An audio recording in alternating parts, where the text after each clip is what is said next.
For the third topic in this new series looking at shipwrecks, we go to Operation Crossroads, the grave of many ships, even if some of them would only sink later on in different parts of the Pacific. We know the fate of many of these wrecks, though by no means all of them. The ones still resting in shallow water, those are easy enough to examine and keep an eye on. Deeper wrecks, such as Independence or Nevada, those are a different story. They are much harder to look at and took much longer to find, to the point we haven't found them all, even in this new age of discovering deep shipwrecks. That being said, as this would be a fairly chunky video if I covered every wreck in one go, at least in any detail, I'm going to run an experiment here. I will split this video into 3 parts, covering the ships from Sakawa up to Saratoga in this one. The destroyers, submarines, and auxiliaries will be next weekend. And then a third video will look at Independence, Nevada, and the ships we haven't found yet. There's a couple reasons I'm doing it this way. First off, the initial script was looking to be a very long video, which I generally try to avoid making people sit through, with some exceptions like Yavu's. Second, and related to that, I wouldn't be able to go into real detail on the smaller ships and still look at the big ships like I know people would want me to. And finally, though this is a more personal note, I'll be having a wisdom tooth yanked out this week, so I need to pre-record the weekday videos and pre-edit them, which does take up a fair amount of time. If this experiment works well, I'll do a similar thing for Iron Bottom Sound. Cover the cruisers and up in one video, and the destroyers in a different one. With that disclaimer done, let's get into the video proper. Several of the most famous wrecks from the atomic bomb testing, though notably not a certain German cruiser, remain where they sank in Bikini Atoll. Either sunk directly by the bombs, or simply left to sink because they were too radioactive, or the Navy had no interest in trying to keep them afloat. The first test on July 1st, 1946, sank a handful of ships. The second test on July 25th did much more notable damage and sank several more ships, including much larger ones. With that said, let's begin with the Nagano-class cruiser Sakawa. When the Able bomb was dropped, Sakawa was 380 meters, about 1,200 feet, away from ground zero. Lightly built as she was, the cruiser suffered heavily from that explosion. Everything behind her bridge, which was actually mostly intact, was torn up or flattened or plain blown off the ship. Her third turret was intact, but the deck and frame around it was smashed and on fire. And while the damage above the waterline was bad enough, it would be the damage below the waterline that did her in. While she would remain afloat overnight, by the next morning, Sakawa was clearly down by the stern and sinking fast. By a little before 11 a.m. on July 2nd, 1946, she was gone. Efforts to tow her to shore for beaching had failed almost as soon as they began. Now, at this point, she would already have been a pretty rough wreck to dive on in later years. At about 200 feet down, she wasn't particularly deep, though still a wreck that you would need some diving experience to look at. Nowhere near the Leyte wrecks, but still pretty deep. However, Sakawa's story didn't end with her sinking. The second test, an underwater detonation, occurred only about 500 feet from the sunken cruiser. Her already ravaged stern was practically obliterated by this. The rest of the ship, upright on the bottom with a list to port, was flattened into the mud. Her bridge, in particular, is on its side on the bottom, while the turrets remain in place. I've seen it described as everything past her second turret is completely gone, other than some torn and twisted bits like her conning tower. When her stern was already critically damaged before she sank, and she was then at ground zero for an underwater blast, this is probably to be expected. That her bow is still recognizable as the bow of a ship is actually impressive considering what happened to her. Still, there isn't much left of Sakawa past her 4 superfiring turret, as she rests on the edge of the crater from the Baker blast. Which brings us to the wrecks I'm fairly certain most people are actually interested in, So I'll jump ahead a bit here, from cruisers to battleships, as the other cruiser wreck of note is in a different location. Of these wrecks, each are famous in their own ways. The wreck of USS Arkansas, the older of the two battleships, is famous for just how heavily damaged she is. While the initial Able blast did some pretty severe damage to her upper works, it hadn't done much to her hull or her turrets. She was at no real risk of sinking, at least if someone put in effort to pump out whatever water was actually entering her at that stage. The same cannot be said for Baker. Moored just 160 meters, 525 feet from the blast, Arkansas was the closest ship to be sunk by Tess Baker. Well, I say that, but only because the actual closest ship, LSM-60, was obliterated by the bomb that was moored directly beneath her. Not that Arkansas fared much better. To dispel a popular myth here, it is often cited that the dark spot in the water column of the Baker blast was an upended Arkansas. It is far more likely that the dark spot was simply a hole in the water column caused by Arkansas blocking the water from rising in that area. Alternatively, it was soot from her boilers shot out and darkening the water.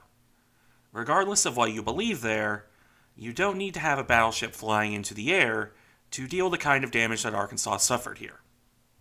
Within half a minute of the blast, the poor girl was beneath the waves. Because, simply put, the blast ruined her. The initial explosion tore into Arkansas's underside, crushing and tearing it.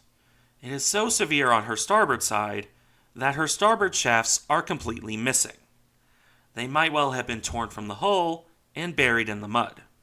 The battleship clearly capsized during her sinking, and as she went down, she was slammed into the bottom, much like Sakawa. The falling water column smashed Arkansas flat, leading to the drawing on screen now. It is entirely likely she didn't even capsize in the traditional sense, so much as she was flipped by the blast, not sent skyward but rolled over, and then flattened into the bottom by the falling water. She was probably smashed straight down, not at an angle. Regardless of how exactly she sank, the very end of her stern is missing, along with the aforementioned starboard shafts and her rudder. Her entire bottom is dented and driven in from impact damage. Her starboard shell plating is shattered and pushed out from the hull. Arkansas's bow, meanwhile, is only identifiable by the stem and the two holes for her anchors. It is here that one can see her deck, as Arkansas rests atop her forward turrets. This allows for a particularly brave diver to swim beneath the shattered wreck to look at her 12-inch guns pointing out slightly to port. I suspect that, as time works on Arkansas, her hull will collapse around that area in the future. When it comes to her superstructure, like I said, that was already smashed by Able. It was further damaged by Baker and her sinking, leading to the remnants of it being visible beneath the hull, with only a 6-foot clearance.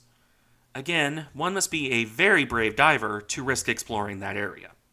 Speaking of which, if you feel up to risking swimming inside such a crushed ship, you can enter inside Arkansas through her port side casements. These remain largely intact, with their guns still pointing out to the ghostly water. By entering the ship here, you can look at the guns from the inside, and it also gives access to, among other things, the entrance to her admiral's cabin. All of that should about cover things, at least for Arkansas. Her depth, for those planning on maybe diving her, is a relatively shallow 170 feet, or 52 meters. Next up, let's look at the other battleship present in Bikini. Flagship of the Pearl Harbor attack, last standing of the Japanese battleships, and a ship that the United States Navy fully intended to sink at Crossroads. All of those fit for Nagato, a ship that was already in rough shape even before she was nuked twice over. The Able blast did further damage, though not enough to sink her. She was intended to be only 1,200 feet away from the epicenter, or about 365 meters.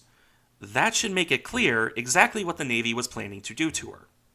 However, the bomb did not explode over its intended target, USS Nevada, so Nagato survived the explosion. A report at the time said she was structurally sound, with most of her poor condition being written off as pre-existing issues from lack of maintenance. The most damage done was wrinkling her superstructure plating and blowing non-watertight doors off their hinges, along with scorching her paint. Baker would do far more damage. At 700 meters, roughly 2,300 feet from the epicenter, Nagato was pushed sideways by the blast, though not enough to immediately sink her. In fact, while she would be listing in short order, the battleship would remain afloat, at least for a few days. She remained afloat until the night of July 29th, at which point she sank, with no one really paying attention to see it happen. Her wreck lays inverted on the bottom in about 165 to 170 feet, again about 52 meters, of water. The shallowness of her depth likely aided her in retaining her turrets, which often fall out when a battleship capsizes. Her turrets instead remain fixed in place as they would have been on the surface, with the stern turrets pointing directly aft and the forward turrets facing straight ahead. While the turrets are intact, though, the same cannot be said for her stern. That is torn and twisted, as shown on screen now, and barely attached to the ship at all. Similarly, her bridge works are torn and pushed out to the side of the ship, not pancaked beneath her like on Arkansas. While this gives testament to the force of her sinking, it is also convenient for divers. They can swim along her bridge and look at her superstructure. It's possible to see into the upper levels of her wrecked mast, including her spotting posts and other such things. It is also possible, though I must note only for truly skilled and prepared divers, to enter into her hull and explore the inverted interior. This is not for the faint of heart, as exploring an inverted wreck is adding increased danger to an already risky task. As for the damage that sunk her, that is visible in the form of crumpling along her side. For example, there is a large hole by her port bilge keel that would have let in quite a lot of water. Couple that with the lack of maintenance calling her watertight integrity into question, and it didn't require the kind of damage done to Arkansas to eventually sink Nagato. With that, though, I'll wrap things up with the battleships and move on to USS Saratoga. As my favorite ship, I will admit to a soft spot and some bias in looking at Saratoga. Even so, she was the largest vessel sunk during the Crossroads tests, and the only fleet carrier, both of which combine to make her a very popular diving spot. Before we look at that, though, I'll cover how she fared in the actual testing. First off, the Able test did only minimal damage, such as burning her flight deck. The same could not be said for Baker. That blast was so powerful that it broke her mooring lines and drove Saratoga away from her initial position, as well as lifting her out of the water, which didn't exactly do her any favors. Official reports state that she was lifted 43 feet up by her stern and 29 feet by her bow, or 13 meters and a little under 9 meters, respectively. Those successive tsunamis also destroyed her famous smokestack. As well as this, the waves also damaged her side. It is crumpled in like a giant tin can, with damage visible on both her hull and her torpedo blister. And this wasn't even the end of it, as the mushroom cloud dropped debris onto her flight deck. This crumpled her deck, though it isn't immediately apparent if you look at images or video of her sinking. While that debris did do substantial damage to her flight deck, it is not what actually sank her. What sank her was the underwater damage. Tears in her stern and on her bottom. Those would end up sinking her to a fairly typical depth of 170 feet or 52 meters, like the other wrecks in the immediate area. Unfortunately, now that I can talk about that wreck, it is a wreck that is getting notably worse with each passing year. While her bow to around her forward elevator is still largely intact, her stern keeps collapsing more and more every time you look at it. Remember how it was subjected to debris from the mushroom? Even in the immediate aftermath of her sinking, the stern flight deck had already been visibly driven in. By the time she was looked at in the 1980s, which is the source of these somewhat famous drawings of her wreck, it had collapsed further. If you look at YouTube footage of dives on the wreck, you can see this damage pretty clearly. Her stern deck caved in and collapsing. Even her bow flight deck shows some collapse, where she was hit by a kamikaze in 1945 and hastily repaired. However, the damage is far more severe in the modern day. According to both sonar scans, as seen on screen here, and the show Drain the Oceans, well, her flight deck is shifting from caved in towards outright collapsed, as I'll go into further detail on moving forward. After where her stack would have been located, Saratoga's hull is gradually collapsing to starboard. Her stern is split open, allowing one to look inside her hull, as the aft end of her flight deck is at a near diagonal angle on the seabed.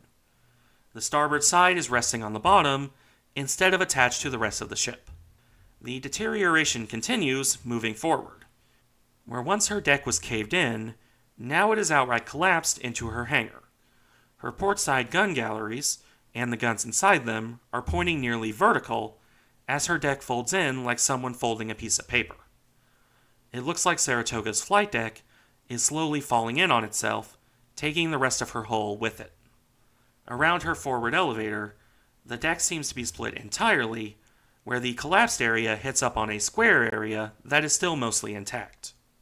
The difference in condition between her stern half and her bow really drives home how much more damage had to have been done to her aft half. I have yet to see good footage of that, however, and with certain world events, I doubt many people were diving on the wreck in recent years. The stern damage aside, the rest of her wreck, at least as of the mid-2010s, remains remarkably intact. Her remaining 5-inch guns are intact, you can see the holes where her individual smokestacks were, and her bridge is in fine shape. You can swim inside much of Saratoga's hull, including the bridge, and there is some excellent footage out there of her interior. The most famous bits probably being her bridge itself and her dentist's office, both of which are, or at least were, incredibly well preserved. Much as with other wrecks, though, the usual warning of avoid the live ordnance scattered about applies in full force here.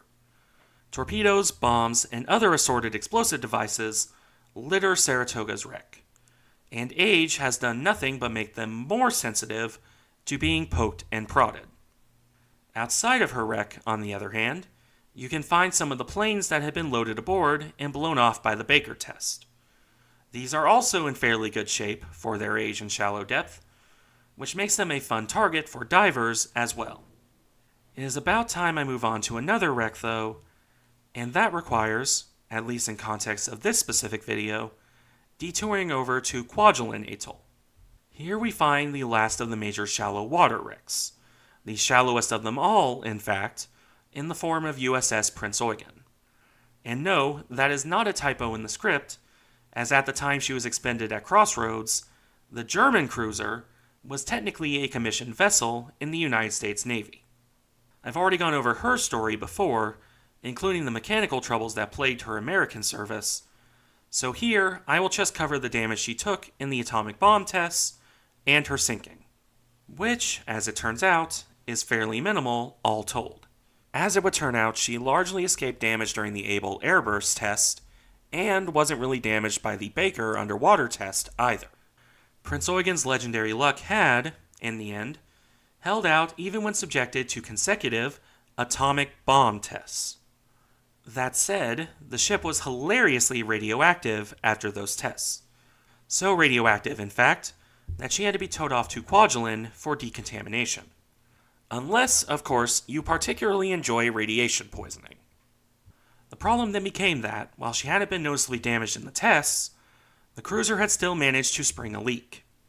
By December 21st, 1946, the small leak had gotten much bigger. The result would be that, in spite of efforts to keep her afloat, or at least beach her, Prinz Eugen sank.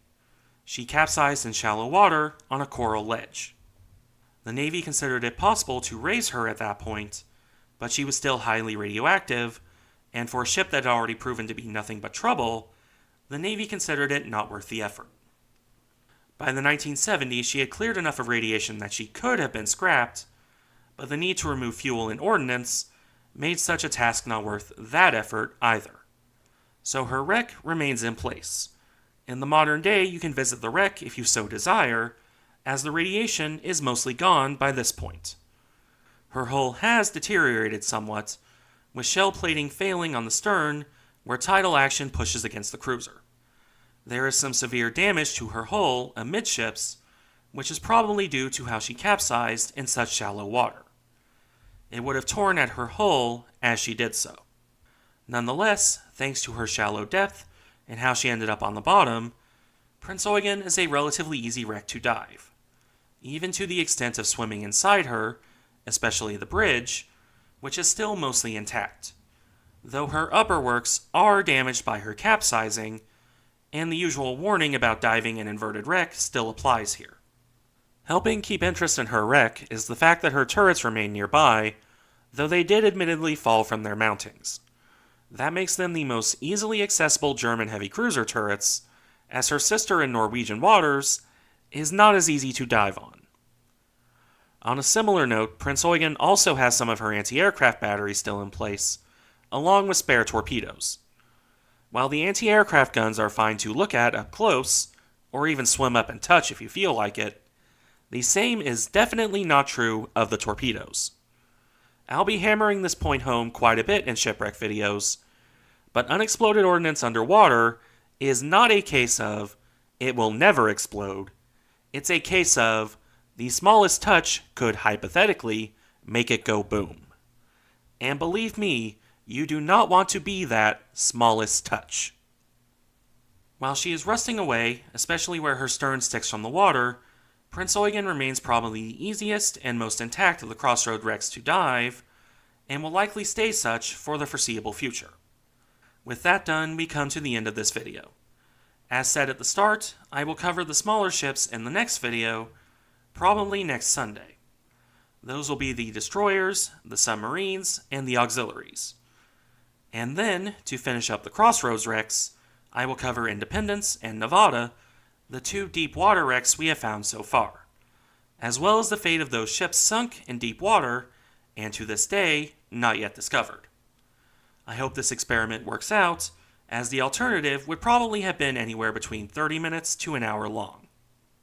Thank you for watching. Remember to like, comment, and subscribe if you enjoy the content, and I'll see you in the next one.